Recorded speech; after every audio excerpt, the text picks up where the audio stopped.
Hey guys, welcome back to my channel again. So today's video is totally based on latest updates of UGC NET exam.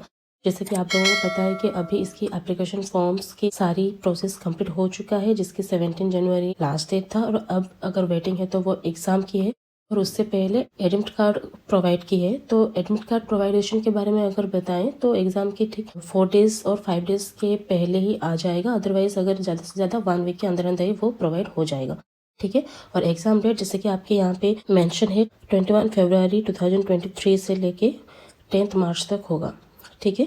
21 Feb से 10 मार्च के अंदर अंदर ही आपकी UGC net की exam भी complete हो जाएगा। आपके जब एडमिट कार्ड आएगा उसमें आप कब इसके एग्ज़ाम है क्या है सब वहाँ पे आपकी मेंशन होगी, किस दिन आपकी एग्ज़ाम होने वाला है 21 फेब टू 10 मार्च के अंदर।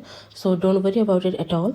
And the next thing is अभी एग्ज़ाम सिलेबस क्या है, उसके टाइम शेड्यूल्स क्या है, टाइम ड्यूरेशन क्या है, एग्ज़ाम कैसे होगा, कितना पेपर होगा, इसकी क्वालिफिकेशन मार्क क्या होंगे, इसके बारे में जानने के लिए आपको वीडियो में बने रहना होगा। So let's get started.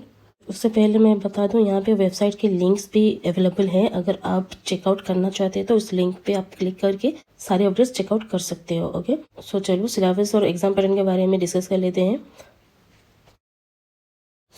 यहाँ पे अगर आप एग्जाम पैटर्न के बारे में देखो तो पहले में है टाइप ऑफ क्वेश्चंस। यहाँ पे मल्टीपल चॉइस क्वेश्चंस होगा। सो don't worry about it at all. यहाँ पे मल्टीपल क्वेश्चन होंगे, वहाँ पे 4 ऑप्शंस दिए होंगे। So I think it's quite easy to attend the exam and crack it. So just don't worry and be prepared. Okay, and then the number of papers, there is 2 type of papers will be you have to attain, paper 1 and paper 2. Paper 1 जहाँ पे general knowledge पूछे जाएंगे and paper 2 जिस subject में आपने apply किया था, जिसमें आपने पीजी किया हुआ है, उस सब्जेक्ट के बारे में पेपर 2 में पूछे जाएंगे। ठीक है, उसको आपको आंसर देना होगा। And the total marks of, देखो पेपर 1 का जो मार्क्स है वो 100 है एंड पेपर 2 का 200 है।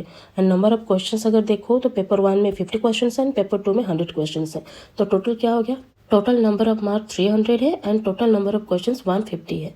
कैसे, तो यहाँ पे ये क्लियरली मेंशन है कि each question have 2 marks. That's why the total number of marks is 300 and total number of question is 150. Okay, and your time duration is 3 hours and there is no negative marking. ठीक है, it's देखो एक और favourable points है कि यहाँ पे negative marking नहीं है। तो अगर किसी भी तरह के एग्जाम में अगर डाउट होता है कि ये नंबर में भी गलत है तो उसके लिए कोई भी नेगेटिव मार्किंग नहीं है, कोई भी मार्क्स उसके वजह से नहीं कटेंगे। सो डोंट वरी अगेन। और यहाँ पे अगर आप देखो तो यहाँ पे क्वालिफाइंग मार्क्स हैं। यहाँ पे जनरल के लिए 40% है एंड ओबीसी एससी एसटी के लिए 35% है। ठीक है, यहाँ पे आपको क्वालिफाई होने के लिए जनरल वालों को 40% चाहिए होगा, ओबीसी एंड एससी एसटी के लिए 35%। ठीक है, so I think it's not a big amount to pay, so just go for it. तो यहाँ पे अगर सिलेबस देखो पेपर 1 की, यहाँ पे टोटल 10th यूनिट्स यहाँ पे मेंशन कर दिए गए हैं। 10th यूनिट से आपको 50 क्वेश्चंस आएंगे। ठीक है, और यहाँ पे आप देख सकते हो पूरी 10th यूनिट में पूरे पॉइंट्स दिए गए हैं और सारे पॉइंट्स के सब पॉइंट्स हैं, किस किस में से क्या क्या क्वेश्चंस आएंगे यहाँ पे टोटली क्लियरली एक्सप्लेन कर दिया गया है। So I think it's not a big deal. आप इजीली इसको आप चेकआउट कर सकते हो, इसमें क्या क्या है, और आप एग्जाम को क्रैक कर सकते हो। And the next syllabus of paper 2, इस पेपर 2 में भी 10 यूनिट में से क्वेश्चंस आएंगे। Here I am showing the syllabus of economics. Okay, मैं इकोनॉमिक्स की सिलेबस यहाँ पे शो कर रही हूँ। लगभग सारे सिलेबस सेम ही होंगे। इसकी जैसे 10 यूनिट्स में से क्वेश्चन आ रहे हैं, दूसरे पेपर्स के भी 10 यूनिट्स में से ही क्वेश्चन आएंगे। ठीक है, और यहाँ पे अगर इकोनॉमिक्स की बात करें तो यहाँ पे सारे इकोनॉमिक्स के सब्जेक्ट्स के नाम मेंशन हो गए हैं और सारे सब्जेक्ट्स के सब पॉइंट्स भी हैं। तो ये काफ़ी ज़्यादा हेल्पफुल है कि किस में से क्वेश्चन आएगा ये we can find out. Okay, और देखो कुछ भी ये डिफ़िकल्ट नहीं है। आप सब पॉइंट्स में जितने भी हैं उनकी definition, scope, characteristic, assumption, limitation, ये सबको थोड़ा थोड़ा बस देखना है। सारे सब पॉइंट्स को टच करना, सारे यूनिट्स के सारे सब पॉइंट्स। Okay, clear. उन सारे सब पॉइंट्स को अगर आप टच करोगे, like definition, characteristics, assumption, scope, limitations, इनके ये सब थोड़ी थोड़ी इसकी हेडिंग अगर आप चेकआउट कर लोगे तो you can definitely crack your exam. Okay, so don't worry about it at all again. So ये सब ऑलरेडी आपने ग्रेजुएशन लेवल में ऑलरेडी बहुत सारे सब पॉइंट्स आपने क्लियर कर लिए होंगे। जैसे कि माइक्रो इकोनॉमिक्स का दिखा रहा है consumer behaviour, production and cost. Next हो गया decision making under uncertainty, attitude towards risk, then game theory, market structure, factor pricing, general equilibrium analysis, efficiency criteria, जैसे कि वेलफेयर इकोनॉमिक्स फंडामेंटल्स, ये सारे ग्रेजुएशन लेवल के ही है। So I think it's not a big deal to give the answer.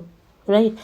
And तो second unit में अगर आप देख लो माइक्रो इकोनॉमिक की, ये भी ग्रेजुएशन लेवल की क्वेश्चन है। नेशनल इनकम हो गया, डिटर्मिनेशन ऑफ आउटपुट हो गया, कंज्यूमर फंक्शन हो गया, consumption function, investment function, multiplier and accelerator, demand for money, supply of money, ISLM model approach, inflation and Philip curves, business cycle, monetary and fiscal policy, ये सारे macro economic के सब points पे graduation level है, right.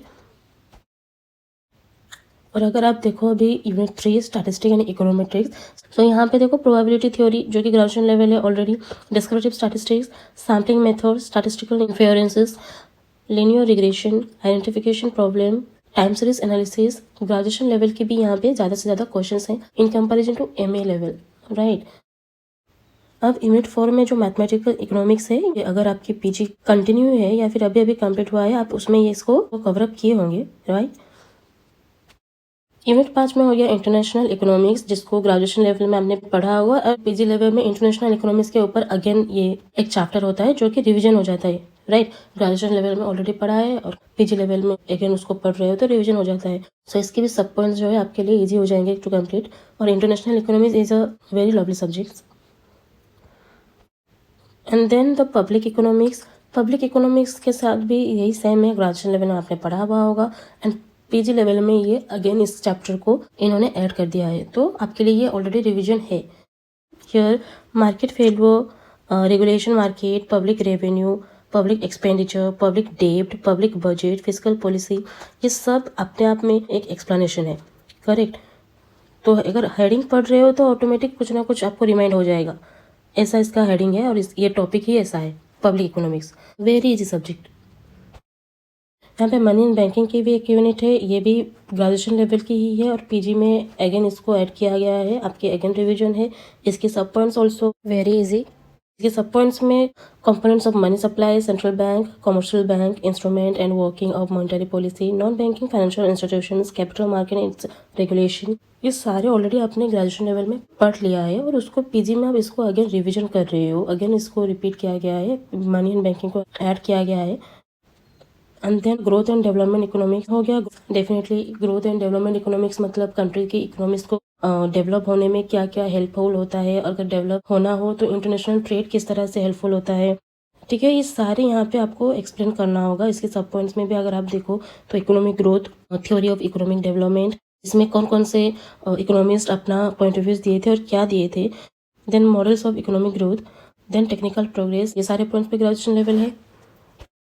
Then environmental economics and demography, जिसमें market failure, cost benefit analysis, life table, migration, concept of measures, fertility, morbidity, mortality, ठीक है, theory of population, valuation of environmental goods, and the last unit here is Indian economy, जो कि graduation level में already इसका एक chapter था and PG level में again इसकी एक चैप्टर इंक्लूडेड है।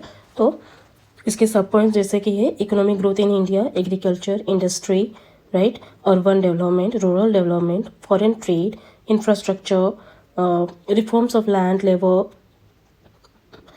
देन पॉवर्टी हो गया। तो ये सारे पॉइंट्स ऑलरेडी आपने कवर अप कर लिया है और ये सारी चीज़ें अपने आप में ही एक डेफिनेशन है। अगर इसके रिलेटेड कोई भी क्वेश्चन आ रहा है with option, I think for a economic student it's quite easy to find out the answer, right. So I don't think so कि this exam it's can not be crack, right? So just go for it. The syllabus, I think it's so much easy. So just prepare well and go for it. अगर shifting के बारे में अगर बात किया जाए तो एग्जाम में प्रिपेयर क्वेश्चंस के बेसिस पे अगर हम देखें, दो टाइप की शिफ्टिंग होती है, first shifting and second shifting. तो फर्स्ट शिफ्टिंग जो होती है वो पेपर 1 होता है, और पेपर 1 जो कि 9 से 12 के अंदर होता है, और पेपर 2 जो कि 3 से 6 के अंदर होता है, 2 आवर्स की गैप मिलता है। And then the time duration is 3 hours and the entry time is 7:20 to 8:30 of first shift obviously, and 1:20 to 2:30 is the second shift time schedule. The entry in the examination hall, कितने बजे आपको enter करना होगा, 8:45 to 9 and 2:45 to 3, इसके अंदर आपको enter करना होगा, उसके बाद एग्जाम शुरू हो जाएंगे, ठीक है। And as I told you earlier, the test commences concludes will be the 9 to 12 of first shifting, which is paper 1, and the 3 to 6 will be the second shifting, which is second paper 2. Okay. So this is all about the shifting of exam. जिस दिन आपको exam होगा वो already आपके admit card में mention हो गए होंगे, जो कि प्रोवाइड होगा जस्ट बिफोर 1 वीक। तो उस एडमिट कार्ड में आपका सेंटर, एग्ज़ाम डेट्स सब मेंशन होंगे, जस्ट चेक इट आउट। तो अभी आपको उसके बारे में टेंशन नहीं लेना है, अभी आपको प्रिपेयर करने में फोकस रखना है। तो just go prepare well, attend your exam and crack.